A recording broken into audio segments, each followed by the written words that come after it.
Question है बेटा, determine the current I in the network shown in figure by Thevenin theorems. ठीक है, circuit दे रखा है, यहां पे आपको थेवेनिन थ्योरम अप्लाई करनी है। ठीक है, तो करते हैं वहीं से सॉल्व।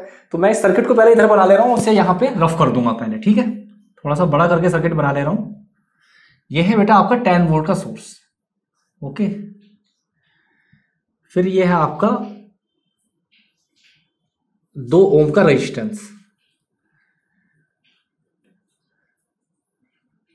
फिर यह है आपका 2 ओम का रेजिस्टेंस, फिर ये हो गई आपकी करंट 10 एम्पियर की। ठीक है, फिर ये हो गया आपका 1 ओम का रजिस्टर, ये हो गया ए।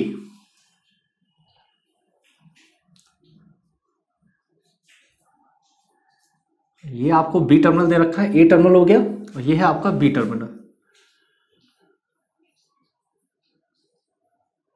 सही, ये हो गया आपका 3 ओम। ठीक है, 2 ओम 2 ओम 10। सही है, अब जरा सवाल समझ लीजिए। यहां पे आपको करना क्या है, एक second. Determine the current I in the network shown in figure by Thevenin theorem. सही, तो थेवेनिन थ्योरम आपको अप्लाई करनी है। तो चलिए, सर्किट मैंने आपको बना दिया है और आपको करंट आई फाइंड आउट करनी है। और किसके हेल्प से फाइंड आउट करनी है? आपको फाइंड आउट करनी है थेवेनिन थ्योरम के हेल्प से। ठीक है, तो देखिए, अगर मैं थेवेनिन थ्योरम की बात करता हूँ, गिवन तो आपको ये है, तो इसमें स्टेप बाय स्टेप सॉल्व करते हैं। तो देखिए, पहले स्टेप क्या है आपका, स्टेप फर्स्ट। अगर बेटा फर्स्ट स्टेप की बात करते हैं, तो पहला स्टेप क्या है कि सबसे पहले थेवेनिन थ्योरम में क्या करा जाता है, simple, remove the load resistance. सही, remove the load resistance. Load resistance आपका कौन सा है, 3 ओम वाला। ठीक है, तो सबसे पहले आप 3 ओम वाले रेजिस्टेंस को, जो लोड रेजिस्टेंस है, उसे आप रिमूव करिए। सही, और आप अपना ओपन सर्किट वोल्टेज यानी VOC, ओपन सर्किट वोल्टेज को कैलकुलेट करिए। सही है, तो देखिए, remove the load resistance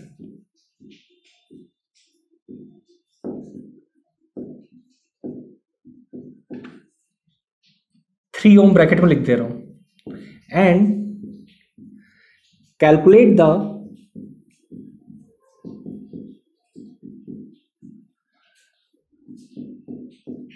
open circuit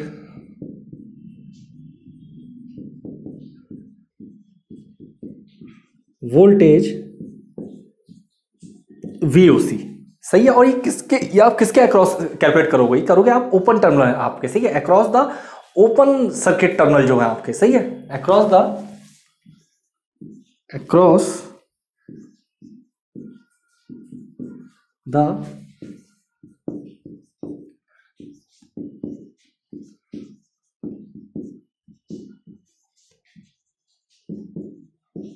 open circuit terminal. ठीक है, तो पहले स्टेप में क्या कर रहा हूं मैं, ओपन कर दे रहा हूं लोड रेजिस्टेंस को। देखिए, अब सर्किट मेरा क्या हो जाएगा, प्लस माइनस, ये आपका 10 वोल्ट तो रहेगा ही। ठीक है, ये आपका रेजिस्टेंस है बेटा 2 ओम का, फिर आपका ये रेजिस्टेंस है 2 ओम का, फिर ये 10 एम्पियर का करंट सोर्स हो गया,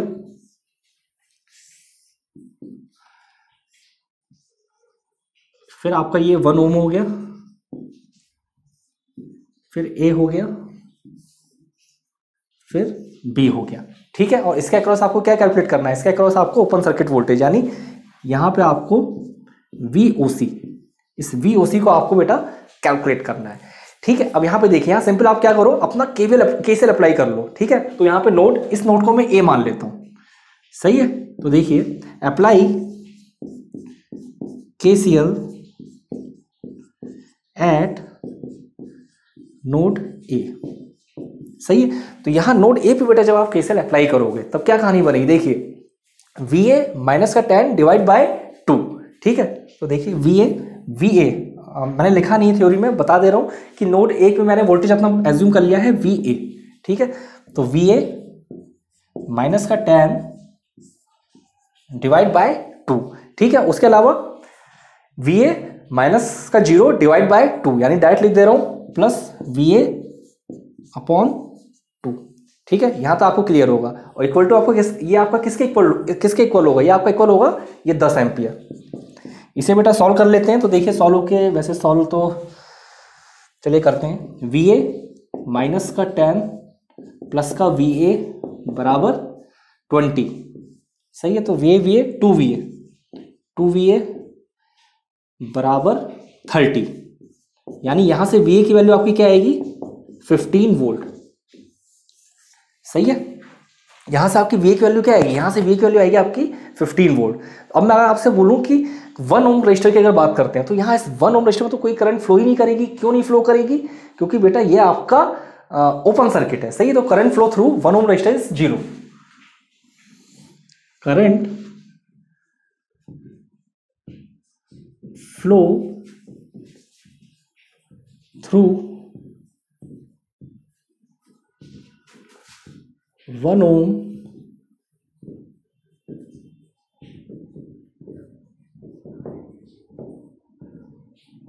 register is 0। 1 ohm resistor through जो करंट फ्लो हो रही है वो आपकी 0 है। तो यानी अगर मैं वी ओ सी की बात करूं तो ऑब्वियस सी बात है वी ओ सी मेरा किसके बराबर होगा, वी ए के बराबर होगा, इसी पोटेंशियल के बराबर होगा। यानी वी ओ सी बराबर वी ए, या फिर चलिए इधर ही लिख दे रहे हैं चूंकि इतनी जगह नहीं है बोर्ड पे। वी ओ सी बराबर वी ए, इसलिए बराबर 15 वोल्ट, ठीक है। तो चलिए ओपन सर्किट वोल्टेज तो आपने कैलकुलेट कर लिया, सही। अब अगला स्टेप क्या होगा, अब आपको जो आपके इंडिपेंडेंट सोर्स होंगे उन्हें आपको डीएक्टिवेट करना पड़ेगा, ठीक है। तो स्टेप 2 कर लेते हैं। Now deactivate the independent sources.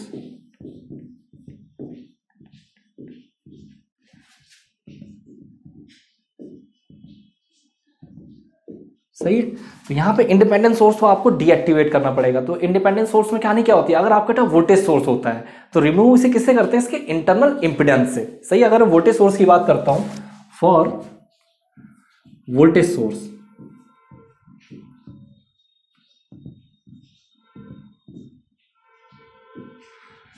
remove it by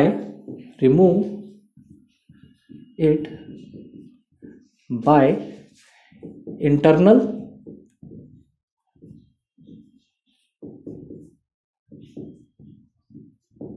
impedance, सही है। इसे इसके इंटरनल इम्पिडेंस हम रिमूव कर देते हैं, सही है, सही। और अगर बेटा करंट सोर्स की बात करें तो करंट सोर्स में क्या होते हैं, delete the source bye open circuit, सही है।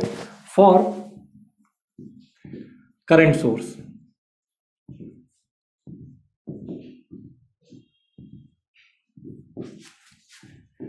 delete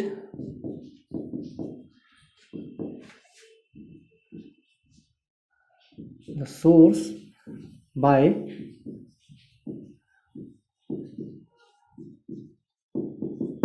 ओपन सर्किट, ठीक है।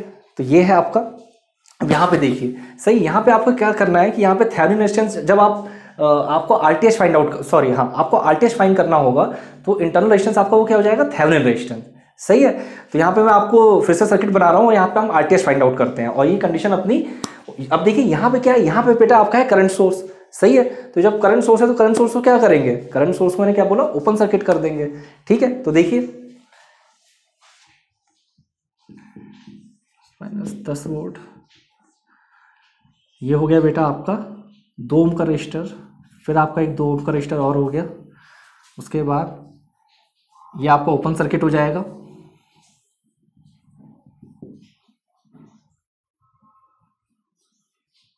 और ये तो ओपन सर्किट है।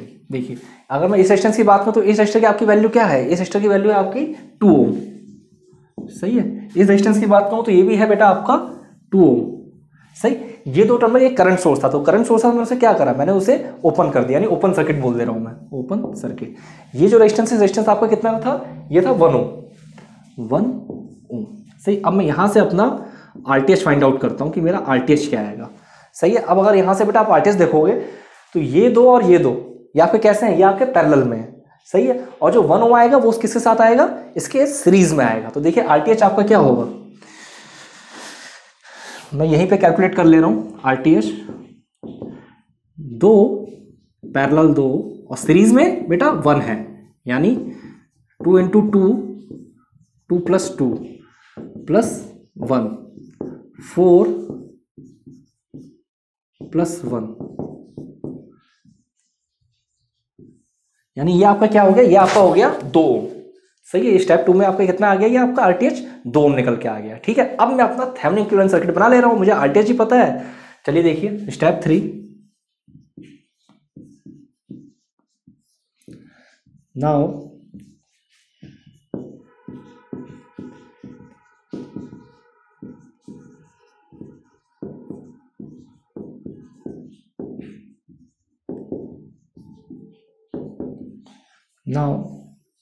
Thevenin equivalent circuit. सही, तो थेवेनिन इक्विवेलेंट सर्किट में क्या होगा, मेरा ओपन सर्किट वोल्टेज हो जाएगा। तो ये देखिए प्लस माइनस, ये मेरा VOC होगा, और VOC कितना होगा मेरा 15 वोल्ट। ठीक है, उसके अलावा मेरा क्या होगा बेटा RTH मेरा क्या होगा, RTH होगा बेटा मेरा 2 ओम। और उसके अलावा यहाँ पे मैं क्या लगाऊंगा, यहाँ पे लगा दूंगा अपना लोड रेजिस्टेंस। ये मेरा टर्मिनल A हो गया, और ये बेटा मेरा टर्मिनल B हो गया, और ये लोड रेजिस्टेंस RL या फिर 3 ओम जो आपको सवाल में दे रखा है। ठीक है, और यहाँ पे मैं एज्यूम कर ले रहा हूँ कि मेरी I करंट फ्लो कर रही है।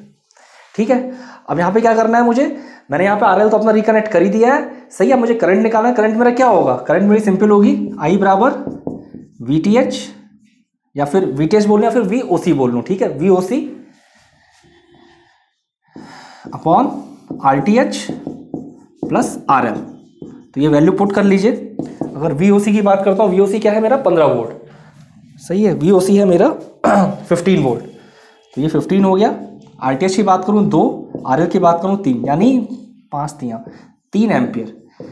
यानी मेरी बेटा करंट क्या फ्लो करेगी, अगर यहाँ करंट की बात करते हैं, करंट मेरी फ्लो करेगी बेटा यहाँ पे 3 एम्पियर।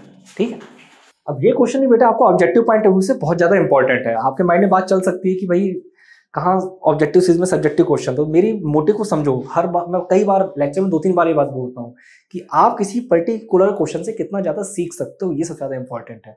जैसे समझो बात को, अब आपके सिंपल ऑब्जेक्टिव क्वेश्चन में आता है कि भाई थेवेनिन थ्योरम में इंडिपेंडेंट सोर्सेस का क्या करते हैं, तो भाई हम डीएक्टिव करते हैं। सही, तो एक ऑब्जेक्टिव क्वेश्चन तो बेटा आपका यही फ्रेम हो जाता है, एक ऑब्जेक्टिव क्वेश्चन आपका यही फ्रेम होता है। उसके अलावा आपसे क्या पूछा जाता है कि भाई वोल्टेज सोर्स का क्या करते हैं। सही है, तो एक ऑब्जेक्टिव क्वेश्चन बेटा आपका ये फ्रेम होता है। सही, सेम आपसे पूछ सकते हैं कि बेटा करंट सोर्स का क्या होता है, तो एक आपका सेम यही पूछते हैं। सही है, कि भाई करंट सोर्स ये है। ठीक है, इस टाइप से आपको ऑब्जेक्टिव क्वेश्चन बनते हैं। सही, और वैसे एक बार क्वेश्चन फिर से देख लें कि देखो सिंपल आपको करना क्या था इस क्वेश्चन में। इस क्वेश्चन में आपको करंट की वैल्यू फाइंड आउट करनी थी, और कैसे फाइंड आउट करनी थी, आप तो by the help of Thevenin theorem से आपको करंट की वैल्यू फाइंड आउट करनी थी। तो सिंपल आपको सर्किट पता था, तो पहला स्टेप क्या था, रिमूव द लोड रेजिस्टेंस। पहले तो ये अपना आपका जो लोड रेजिस्टेंस है उसे आप रिमूव कर लीजिए, and calculate the open circuit voltage. और जो ओपन सर्किट वोल्टेज VOC है उसे आप कैलकुलेट करिए। ठीक है, तो VOC किसके अक्रॉस, जो ओपन सर्किट वोल्टेज है उसी के अक्रॉस आप कैलकुलेट करोगे। अब यहां पे मैंने क्या करा है, यहां पे इस वाले नोड A पे इस नोड A पे मैंने सिंपल अपना केसीएल अप्लाई करा है। केसीएल कैसे अप्लाई करा है, सिंपल देखिए, यहां मैंने अज्यूम कर लिया अपना VA वोल्टेज है, तो VA ये मेरा क्या है माइनस का 10 डिवाइड बाय 2। ठीक है, VA ये ग्राउंडिंग मान के चल लो। सही है, रेफरेंस नोड है मेरा, VA माइनस का 0 डिवाइड बाय 2, तो VA बाय 2 बात एक ही है, और ये मेरा 10 एम्पियर है। सही, इसे कैलकुलेट करा तो VA की वैल्यू तो आ गई मेरी 15 वोल्ट। लेकिन मुझे क्या फाइंड आउट करना था, मुझे फाइंड आउट करना था VOC, V ओपन सर्किट। तो मैंने खुद से देखा जो पोटेंशियल मेरा यहाँ होगा, यहाँ तो बेटा कोई करंट फ्लो ही नहीं करेगी। भाई क्यों नहीं फ्लो करेगी यहाँ पे करंट, क्योंकि ये आपका ओपन सर्किट है, ओपन सर्किट में करंट फ्लो नहीं करेगी। ठीक है, तो जो पोटेंशियल ये होगा वही पोटेंशियल मेरा ये होगा। तो इसी वजह से V ओपन सर्किट बराबर VA बराबर 15 वोल्ट। ठीक है, अब मुझे अगला स्टेप क्या था, मेरे पास एक इंडिपेंडेंट सोर्स लगा हुआ था 10 एम्पियर का। सही है, तो थेवेनिन थ्योरम के अकॉर्डिंग क्या होता है कि मुझे अपना डीएक्टिवेट द इंडिपेंडेंट सोर्स करना पड़ता है। अगर वोल्टेज सोर्स होता है तो मैं क्या करता हूँ, इसे रिमूव कर देता हूँ बाय इंटरनल इम्पीडेंस। रिमूव बोल दो या फिर रिप्लेस बोल दो। ठीक है, वैसे रिप्लेस ज्यादा सही रहता है, लेकिन कोई बात नहीं। करंट सोर्स को क्या करना है, करंट सोर्स को हटा देता हूँ। सही, delete the current source bye open circuit. तो मैंने यहाँ पे क्या कर रखा है, मैंने सिंपल यहाँ पे ओपन सर्किट शो कर दिया है।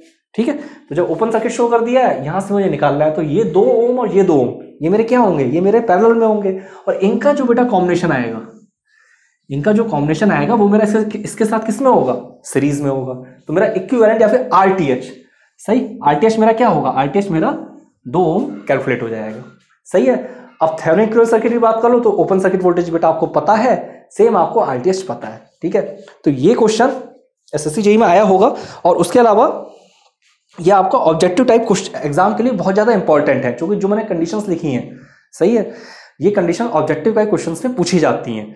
ठीक, तो वही मैं आपसे बार बार रिपीट कर रहा हूं कि आप सिर्फ इस चीज को मत ऑब्जर्व करिए कि भाई सब्जेक्टिव क्वेश्चन का क्या सिग्निफिकेंस है। ठीक है, सिंपल जो भी बातें हैं, जो पॉइंट्स निकल के आते हैं, जैसे मैंने ये पॉइंट्स आपको लिखा रखे हैं, इन पॉइंट्स को आप अपने नोट्स में प्रॉपर मेंटेन करो। सही है, क्योंकि अगर सिर्फ सवाल पे कंसंट्रेट करोगे तो मजा नहीं आने वाला है। उस एक इंडिविजुअल पर्टिकुलर सवाल से आप कितना ज्यादा सीख सकते हो, ये चीज सबसे ज्यादा इंटरेस्टिंग है और यही चीज आपके लिए सबसे ज्यादा बेनिफिशियल है। तो मेरे ख्याल से ये मेरे 2 घंटे का लेक्चर है अप्रॉक्स, इसमें मैंने अभी तक आपको शायद 7 ऑब्जेक्टिव क्वेश्चन कराए थे। उसके बाद में मैंने आपको ये 3 कन्वेंशनल टाइप के क्वेश्चन कराए। ठीक है, यानी 10 क्वेश्चन करा चुका हूं, लेकिन 10 क्वेश्चन को ढंग से देखोगे तो कम से कम आपके 25-30 क्वेश्चन रेडी हो गए होंगे। सही, चलिए 2-3 को अब सीधे प्योर कुछ ऑब्जेक्टिव क्वेश्चन देख लेते हैं। ठीक है, ये बेटा लास्ट के 3 क्वेश्चन है, देख लेते हैं। सही, ये तीनों आपके प्योर ऑब्जेक्टिव क्वेश्चन ही हैं। चलिए पहला क्वेश्चन देखते हैं। 2 coils are wound side by side on paper tuber former. An EMF of 0.25 volt is induced in coil A when the flux linking it changes at rate of 10 to the power minus 3 Weber per second. A current of 2 ampere in coil B causes a flux of 10 to the power minus 5 Weber to link coil A. What is mutual inductance between coil? यहां मैंने between लिखा है, मैंने short में लिखा है, otherwise आपका between ऐसे लिखा रहेगा। ठीक है, तो कुछ चीजें जैसे मैं ट्रांसफॉर्मर को x की पावर r लिख देता हूं, तो उस तरीके से मैं चीजें शॉर्ट में लिखता हूं टाइम सेव करने के लिए। खैर चलिए, ए ऑप्शन है आपका 2.25 मिली हेनरी, बी है बेटा 1.25 मिली हेनरी, सी है 1.50 मिली हेनरी, डी है आपका 2.50 मिली हेनरी। रिपीट कर रहा हूं क्वेश्चन, अगर फॉन्ट साइज में दिक्कत आ रही हो। 2 coils are wound side by side on paper tuber former. An EMF of 0.25 volt is induced in coil A when the flux linking it changes at rate of 10 to the power minus 3 Weber per second. A current of 2 ampere in coil B causes a flux of 10 to the power minus 5 Weber to link coil A. What is the mutual inductance between coils? A है बेटा 2.25 milli henry, B है आपका 1.25 milli henry, C है 1.50 milli henry, D है आपका 2.50 milli henry. तो देखिए question solve करने के लिए सबसे इंपॉर्टेंट पार्ट क्या है कि आपको क्वेश्चन की जो लैंग्वेज है उसे बहुत ध्यान से देखना है। ठीक है, देखिए सॉल्व में क्या डेटा दे रखा है भाई, आपके पास 2 कॉइल्स हैं। सही, 2 कॉइल्स हैं आपके पास। चलिए ठीक है, पेपर ट्यूब फॉर्मर है। ठीक है, ईएमएफ कितना आपका जनरेट हो रहा है? ईएमएफ हो रहा है 0.25 वोल्ट। सही, और किस में हो रहा है बेटा? कॉयल ए में। कॉयल ए में आपका इतना ईएमएफ इंड्यूस हो रहा है। ठीक है, when the flux linking it changes at rate of, flux जो आपका लिंक हो रहा है किस रेट से चेंज हो रहा है? 10 की power minus 3 weber per second. 10 की power minus 3 weber per second. एक करंट ऑफ 2 एम्पियर, करंट कितना है आपका? 2 एम्पियर का in coil B. Current of 2 ampere in coil B causes a flux of 10 की पावर माइनस 5 वेबर। 10 की power minus 5 weber to link coil A. ठीक है, ये पूछे what is the mutual inductance, कि भाई म्यूचुअल इंडक्टेंस आपका क्या होगा। ठीक है, तो इतना डेटा गिवन दे रखा है, आपसे म्यूचुअल इंडक्टेंस की वैल्यू पूछी जा रही है। ठीक है, तो देखिए अगर मैं आपसे बोलूं कि जो आपकी कॉयल ए है, सही, उसमें इंड्यूस ईएमएफ का क्या फॉर्मूला होगा? सिंपल बात है, E बराबर N1 d phi upon dt। और N1 क्या होगा? N1 होगा number of turns of coil A. NA बोल लो या फिर N1 बोल लो, बात आपकी एक ही है। तो देखिए induce EMF in coil A, induce EMF in coil A. सही है, अगर मैं induce EMF in coil A की बात करता हूं तो E बराबर मैंने क्या बताया? E बराबर मैंने बताया N1 d phi upon dt। और यहां पे बेटा आपका N1 क्या था? N1 लिख लूँ या NA लिख लूँ, आपकी बात एक ही है, सही है। N1 क्या है आपका, number of turns of coil A, सही है। N1 है आपका वेयर, N1 है आपका नंबर ऑफ टर्न्स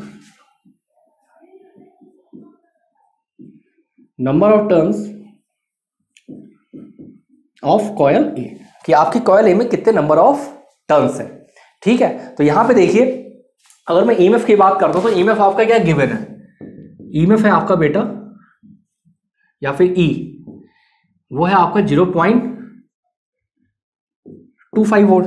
ईएमएफ की वैल्यू क्या है, 0.25 वोल्ट, ठीक है। ऐसी अगर मैं फ्लक्स की बात करूं तो फ्लक्स क्या है आपका, डिफाई बाय, देखिए यहां लिखा है इट, अगर मैं फ्लक्स की बात करते हैं बेटा तो यहां पे फ्लक्स आपके क्या है, it changes at rate of 10⁻³ weber per second, यानी डिफाई बाय dt की अगर बेटा बात कर लेते हैं तो डिफाई बाय dt आपको क्या दे रखा है, डिफाई बाय dt दे रखा है 10⁻³ वेबर पर सेकेंड, सही है। तो ये डेटा बेटा आपको गिवन है, सही है। तो ये डेटा रख लीजिए, यहां से आपको N1 यानी कॉयल A में कितने नंबर ऑफ टर्न्स हैं वो वैल्यू आपको पता चल जाएगी, ठीक है। तो देखिए कितने आपको गिवन है, इस फॉर्म में वैल्यू रख ले रहे हैं 0.25 बराबर N1 इंटू 10⁻³ यहां से आप अपनी N1 की वैल्यू कैलकुलेट कर सकते हैं, ठीक है। यहां से आपकी N1 की वैल्यू क्या आएगी, 10⁻³ इधर चली जाएगी, डिवाइड में ऊपर जाएगी, प्लस में हो जाएगी, यानी सीधा 250 आ जाएगा। N1 बराबर हो जाएगा 250 टर्न्स। ये आपके N1 की वैल्यू आ गई कि नंबर ऑफ टर्न्स कितने होंगे आपके कॉयल A में, ये आपके हो जाएंगे 250 टर्न, सही है। अब यहां देखिए कि जो आपकी कॉयल A है, सही है, जो कॉयल A है तो इसमें कितनी फ्लक्स लिंकेज हो रही है और किसकी वजह से, जब कॉयल B में आपकी 2 एम्पियर करंट फ्लो कर, देखिए एक current of 2 ampere in coil B causes a flux of 10⁻⁻5 weber to link coil A। बात समझ में आई। देखिए now flux linkage in coil A, now flux linkage in coil A due to 2 ampere current, सही है, सही। 2 ampere current किसमें आपकी फ्लो कर रही है, ये आपकी फ्लो कर रही है बेटा कॉयल B में, ठीक है। 2 एम्पियर इन कॉयल B इन,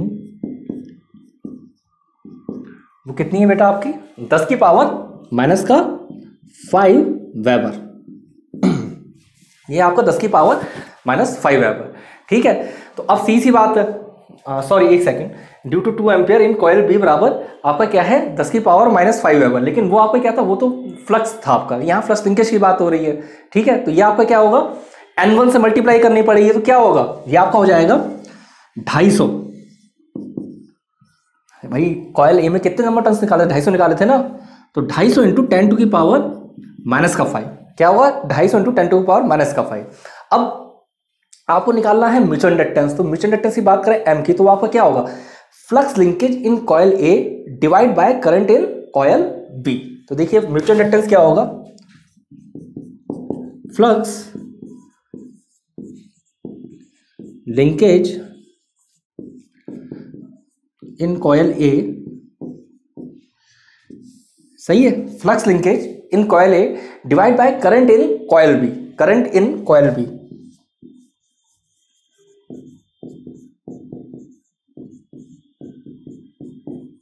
ठीक है।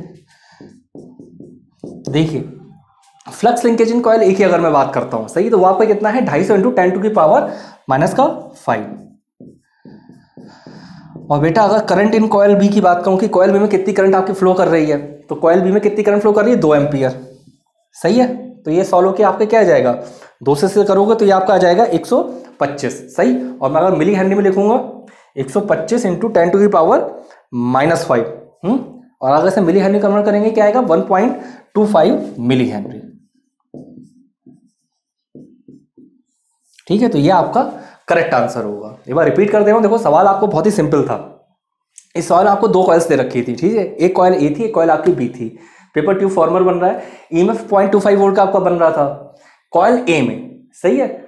और when the flux linking it changes at rate of 10⁻³ weber पर सेकंड, सही है। अब क्या बोल रहे हैं कि भाई कॉइल बी में जब आपकी मान लेते हैं दो कॉइल्स हैं, सही है, एक कॉइल ये है, एक कॉइल ये दो कॉइल्स हैं आपकी, इसे कॉइल ए मान ले रहे हैं, इसे कॉइल बी मान ले रहे हैं। जब इसमें आपकी कॉइल बी में आपकी 2 एम्पीयर करंट फ्लो कर रही है तो इससे फ्लक्स जनरेट होगा, ऑब्वियस सी बात है, सही है। तो 10⁻⁻5 फ्लक्स इससे लिंक कर रहा है कॉइल ए से। तो हमने क्या करा सवाल में, हमने सिंपल ये करा था कि इस सवाल में N1 निकाल लिया था कि भाई मेरे number of turns A coil में कितना है, उससे हमने मल्टीप्लाई करा तो हमारा टोटल फ्लक्स लिंकेज आ गया, सही है। और सिंपल फॉर्मूला हमारा M बराबर flux linkage in coil A divide by current in coil B. तो इस पर बेटा कौन सा आंसर करेक्ट होगा आपका, 1.25 मिली हेनरी। अच्छा, इन सवालों में बात ऑब्जर्व करने वाली बात होती है कि ऑप्शन देखिए 1.25 दे रखा है, 1 मतलब बिल्कुल पास का ऑप्शन दे रखे हैं। तो देखो यहाँ आप कैलकुलेशन कर रहे हो तो यहाँ पे कोई प्रेशर नहीं होता है आपके ऊपर। प्रेशर मतलब क्या है कि भाई यहाँ 1 मिनट भी लग रहा है, 2 मिनट भी लग रहा है, 20 मिनट भी लग रहा है, कोई टेंशन की बात नहीं है। लेकिन जब बेटा आप एग्जाम देने जाते हो तो एग्जाम में तो समझो ना 50 से 55 सेकंड ही है ना। तो वहाँ पे बहुत सारे बच्चों का सिर्फ उन्हें नॉलेज होती है, उन्हें क्वेश्चन सॉल्व करना आता है, लेकिन कैलकुलेशन में इतने वो तेज नहीं होते हैं, मतलब कैलकुलेशन इतनी एक्यूरेट नहीं कर पाते हैं। और क्यों नहीं घर पे जब करते हैं सॉल्व बैठ के तो कैलकुलेशन कर लेते हैं तेज, कोई दिक्कत नहीं आती, लेकिन एग्जाम में जो प्रेशर होता है कि नहीं भाई इसका आंसर मुझे 50 से 55 सेकंड में निकालना ही निकालना है, उस वजह से वहां पे वो कैलकुलेशन इतनी तेजी से नहीं कर पाते हैं, ठीक है। तो आपको मैंने बोला है बेटा टेस्ट सीरीज ज्वाइन करना बहुत ज़्यादा जरूरी है, सही, क्योंकि अगर टेस्ट सीरीज ज्वाइन नहीं करोगे तो कोई मतलब नहीं बनेगा।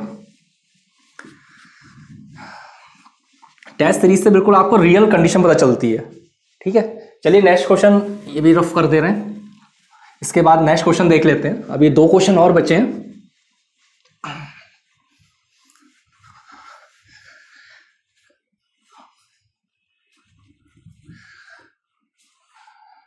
ये आपका inductance, self inductance, mutual inductance का था। नेक्स्ट क्वेश्चन देख ले रहे हैं। The function of emitter bypass capacitor in CE amplifier is, A है आपका provides a low resistance path for AC signal, B है बेटा आपका provides a high resistance path for AC signal, C है आपका act as a low resistance path for DC signal. मैं repeat कर रहा हूं क्वेश्चन क्या है आपका, the function of emitter bypass capacitor in CE amplifier is, A है आपका provides a low resistance path for AC signal, B है आपका provides a high resistance path for AC signal, C है आपका act as a low resistance path of DC signal, ठीक है। तो यहां पे किसकी बात हो रही है, यहां पे फंक्शन पूछ रहे हैं, सही, यहां फंक्शन की बात हो रही है। और किसके फंक्शन की बात हो रही है, यहां पे आपकी बात हो रही है बेटा अमीटर बाईपास कैपेसिटर के लिए, अमीटर बाईपास कैपेसिटर के लिए, कि भाई अमीटर बाईपास कैपेसिटर का क्या फंक्शन होता है, सही है। और किस केस में सीई एम्पलीफायर केस में, सही है, सी एम्पलीफायर के केस में। तो इसमें आपका जो ए वाला ऑप्शन है बिल्कुल आपका करेक्ट है, ठीक है, provides a low resistance path for AC signal. तो देखो ये जो क्वेश्चंस हैं, ये क्वेश्चन में ज्यादा दिमाग नहीं चलाना है, इसमें सीधे टिक मार के आगे बढ़ना है, ठीक है। सिंपल आपने टिक लगाया और आगे बढ़ गए। चलिए नेक्स्ट क्वेश्चन की, चलिए पहले थोड़ा सा मैंने जैसे बोला है कुछ क्वेश्चन में आपको डिटेल एनालिसिस बताऊंगा, तो इस क्वेश्चन में थोड़ी और भी बात समझिए। देखिए अमीटर रजिस्टर जो होता है, सही है, अमीटर का रजिस्टर होता है, ammeter register is not good for AC amplifier, सही है, फिर एसी एम्पलीफिकेशन। तो ये पॉइंट भी आपके ऑब्जेक्टिव में पूछा जाता है कि ammeter register is not good, ammeter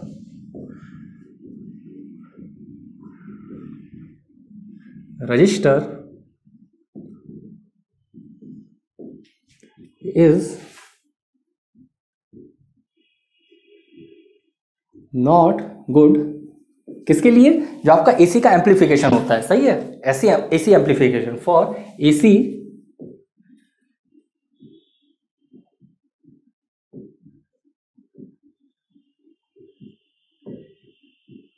सही, ammeter register is not good for AC amplification.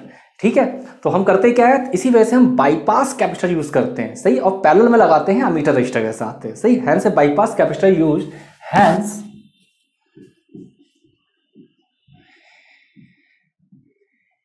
A bypass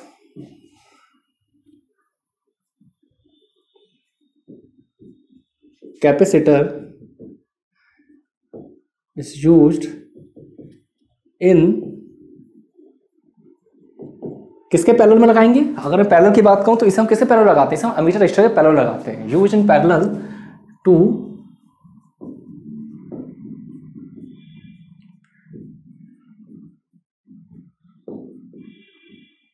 ammeter resistor. ठीक है, तो ये इंपॉर्टेंट पॉइंट है, इसे याद रखिएगा। उसके अलावा जो आपका बाईपास कैपेसिटर होता है, सही है, ये आपका क्या करता है, ये आपका जो पाथ प्रोवाइड करता है, bypass capacitor in CE amplifier, सही, provides a low resistance path for AC signal, सही, ये भी इंपॉर्टेंट पॉइंट है, ये आपसे पूछा ही गया था, तभी पॉइंट में लिख दे रहा हूं, पॉइंट्स में इससे लिख रहा हूं कि इन्हें आप अपने नोट्स में प्रॉपर लिखिएगा, सही है। तो bypass capacitor, bypass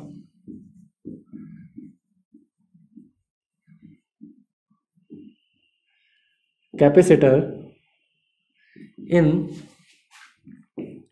CE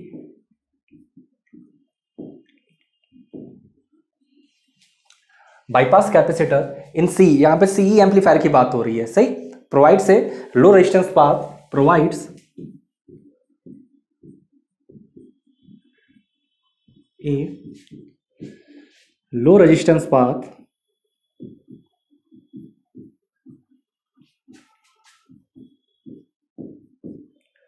for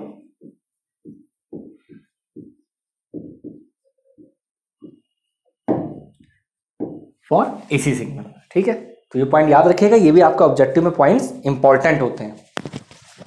देखो, आप भले ही अपने पास जो मैं आपको ऑब्जेक्टिव क्वेश्चन करा रहा हूं वो लिखो ना लिखो, वो एक अलग मुद्दा है, सही है, लेकिन जो मैं आपको पॉइंट शॉर्ट में लिखाता हूं वो जरूर लिखिए। और जब भी आपको कोई एग्जाम हो जेईई या असिस्टेंट इंजीनियर का, तो एक बार बस रिवाइज करके जरूर जाइए, आपको 100% हेल्प मिलेगी। ठीक है, चलिए नेक्स्ट क्वेश्चन देखते हैं। Genic Prime is the new features by Genic Education where you will get 450 plus video series questions explanation, Prime Facebook group for doubt solving, assignments, live sessions and many more. If you are interested then visit website and join quickly.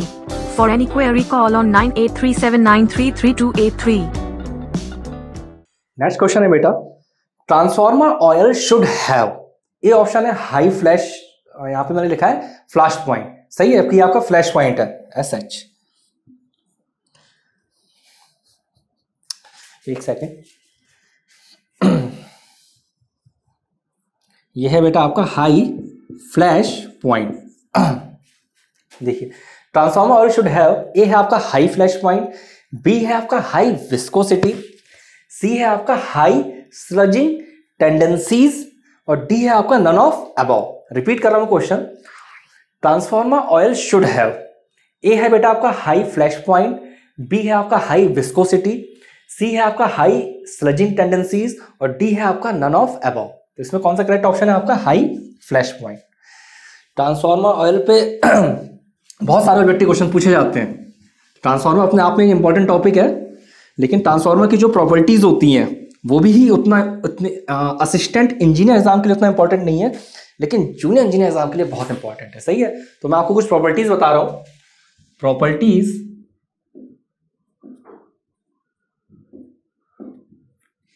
Of transformer oil, सही। अगर मैं transformer oil की properties की बात करता हूं, ठीक है, तो पहला मान लेते हैं हम, इलेक्ट्रिकल प्रॉपर्टीज होती है अलग होती है, केमिकल प्रॉपर्टीज अलग होती हैं, फिजिकल प्रॉपर्टीज अलग अलग होती हैं।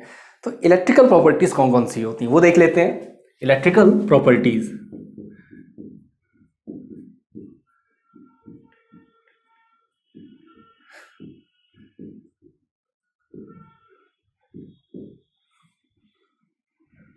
सही है। तो अगर बेटा इलेक्ट्रिकल प्रॉपर्टीज की बात करते हैं, सही, तो उसमें आपका क्या क्या आएगा, एक तो आएगा डाइलेक्ट्रिक स्ट्रेंथ, सही है, फिर आपका स्पेसिफिक रेजिस्टेंस, फिर आपका आएगा डाइलेक्ट्रिक डिसिपेशन फैक्टर। मैं लिख दे रहा हूं, dielectric strength, dielectric strength, सही है। डाइलेक्ट्रिक स्ट्रेंथ के अलावा आपका क्या कौन सी प्रॉपर्टी रहेगी, आपकी रहेगी specific resistance.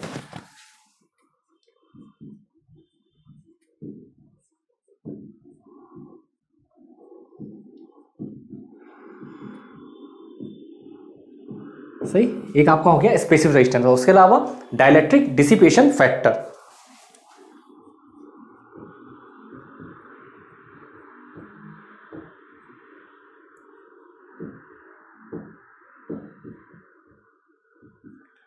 Dielectric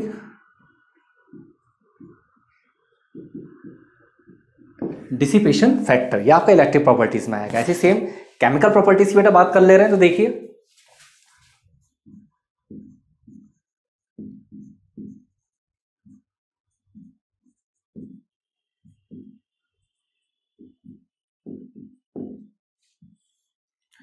chemical properties आपके बेटा क्या क्या होती हैं, जैसे आपका वाटर कंटेंट हो गया, सही है, या फिर आपका एसिडिटी हो गया, या फिर आपका स्लज कंटेंट हो गया, सही है। तो वाटर कंटेंट,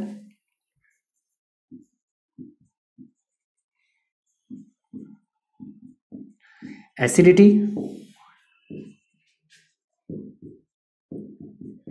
और स्लज कंटेंट।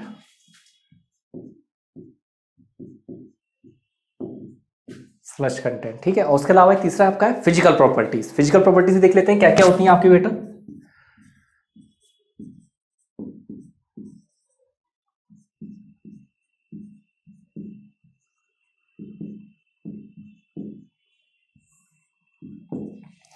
फिजिकल प्रॉपर्टीज से क्या है, जैसे आपका इंटरफेशियल टेंशन, इंटरफेशियल टेंशन,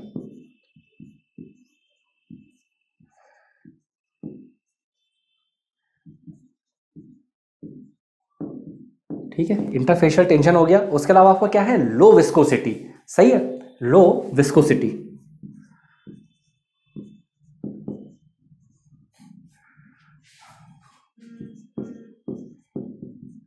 फिर आपका क्या हो गया, high flash point,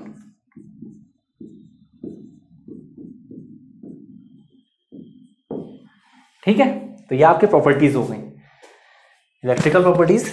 electrical property फिर से रिपीट कर दे रहा हूं, इलेक्ट्रिकल प्रॉपर्टीज बेटा आपकी क्या क्या है, dielectric strength, specific resistance, dielectric dissipation factor.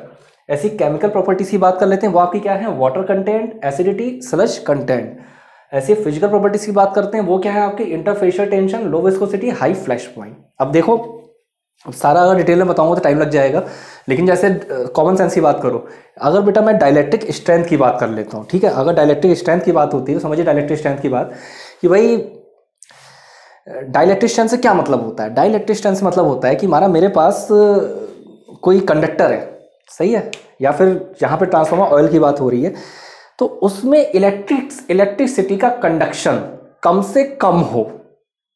Dielectric strength मेरी हाई है, ज़्यादा है, तो मतलब क्या है कि उसमें इलेक्ट्रिसिटी का कंडक्शन कम से कम हो। डाइलेक्ट्रिक स्ट्रेंथ अगर मेरी कम होगी तो इलेक्ट्रिसिटी का कंडक्शन मैक्सिमम होगा। कंडक्टर की बात कर लेते हैं, तो कंडक्टर में कहानी क्या होती है, माना ये कंडक्टर है, सही है, तो इसकी डाइलेक्ट्रिक स्ट्रेंथ बिल्कुल मिनिमम होगी, जीरो होगी, तभी तो मैक्सिमम करंट फ्लो करेगी, सही है। लेकिन इंसुलेटिंग मटेरियल की बात करें, इंसुलेटिंग मटेरियल की, तो उनकी डाइलेक्ट्रिक स्ट्रेंथ बहुत ज़्यादा होती है, जिसकी वजह से उसमें करंट फ्लो नहीं करती है, ना के बराबर करती है। आइडियल कंडीशन में तो ना के बराबर करेगी, लेकिन प्रैक्टिकली डाइलेक्ट्रिक स्ट्रेंथ इनफाइनाइट नहीं हो सकती, सही है। इसकी वजह से थोड़ी बहुत नाम मात्र की आपकी करंट फ्लो कर सकती है। तो खैर यहाँ लिखा था डाइलेक्ट्रिक स्ट्रेंथ, तो ये बात मैंने बोली क्यों, ये बात मैंने यहाँ पे इसलिए बोली कि देखिए ट्रांसफार्मर ऑयल का काम बहुत सारे होते हैं। जनरली बच्चों को पता है कूलिंग होता है, तो कूलिंग तो होता है, उसमें कोई दिक्कत वाली बात नहीं, कूलिंग तो होता है, ठीक है। लेकिन साथ में दूसरा सा काम क्या होता है, कूलिंग के अलावा साथ में दूसरा काम ये होता है कि इंसुलेशन ही प्रोवाइड करता है जो ट्रांसफार्मर ऑयल होता है, सही है। और इंसुलेशन प्रोवाइड करने के लिए डाइलेक्ट्रिक स्ट्रेंथ मैक्सिमम से मैक्सिमम होनी चाहिए, सही। अगर डाइलेक्ट्रिक स्ट्रेंथ कम होगी तो फिर करंट पास कर जाएगी, करंट पास कर जाएगी तो फिर इंसुलेशन ब्रेकडाउन हो जाएगा, सही है। तो डाइलेक्ट्रिक स्ट्रेंथ मैक्सिमम होती है ट्रांसफार्मर ऑयल की, क्यों, इंसुलेशन पर्पस के लिए। उसके अलावा वाटर कंटेंट की बात कर लेते हैं, तो वाटर कंटेंट से कहानी क्या है, वाटर कंटेंट समझिए कि अगर वाटर कंटेंट ज़्यादा हो जाएगा तो कंडक्टिविटी के चांसेस भी ज़्यादा हो जाएंगे ना, तो वाटर कंटेंट भी कम से कम होना चाहिए। और भी अब ये सब चीज़ें हैं, जैसे लो विस्कोसिटी है, सही है, हाई फ्लैश पॉइंट है, स्पेसिफिक रेजिस्टेंस है, डाइलेक्ट्रिक डिसिपेशन फैक्टर है। तो देखिए ट्रांसफार्मर अपने आप में बहुत इंपॉर्टेंट टॉपिक है, और transformer oil junior engineer exam के लिए इंपॉर्टेंट टॉपिक है। सही है, आप देखिएगा SSC जे में एक बार क्वेश्चन आ भी चुका है, ट्रांसफार्मर ऑयल का नाम पूछा गया है कि भाई ट्रांसफार्मर ऑयल का नाम क्या होता है। सही, ये बिल्कुल थोड़े से रटने वाले क्वेश्चन होते हैं। रटने मतलब क्या है कि ये चीज़ रटनी है, इसमें क्या समझोगे खास। सही है, जैसे मिनरल ऑयल हम यूज़ करते हैं, और भी 1-2 ऑयल के नाम है, केमिकल नाम। आप मुझे यूट्यूब पे कमेंट कर देना, मैं उसमें लिख के आपको भेज दूंगा जो आप मुझे कमेंट करोगे।